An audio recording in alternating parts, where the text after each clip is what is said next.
Bhadrachalam division office ప్రాంగణంలో DA Jeevan Kumar ఆధ్వర్యంలో ద్వితీయ సంవత్సరం విద్యుత్ గణేష్ మండపానికి పాలకర్ర పూజ కార్యక్రమాన్ని ప్రారంభం చేసిన విద్యుత్ గణేష్ మండల కమిటీ కార్యక్రమంలో విద్యుత్ శాఖ అధికారులు మరియు విద్యుత్ కార్మికులు అందరూ కలిసి పాల్గొన్నారు.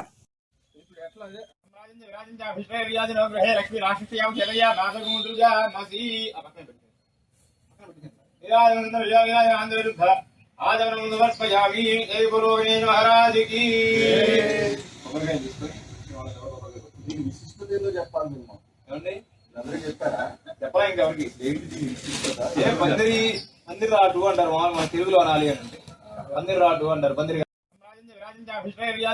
లక్ష్మీ రాష్ట్రీయం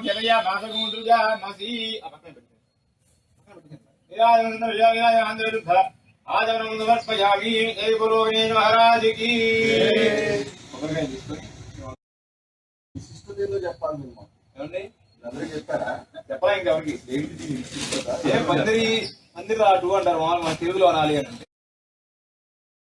ఇటువంటి మరెన్నో వీడియోల కోసం మా ఛానల్ ని సబ్స్క్రైబ్ చేసుకోండి. పక్కనే ఉన్న బెల్ ఐకాన్ ని క్లిక్ చేసి యాక్టివేట్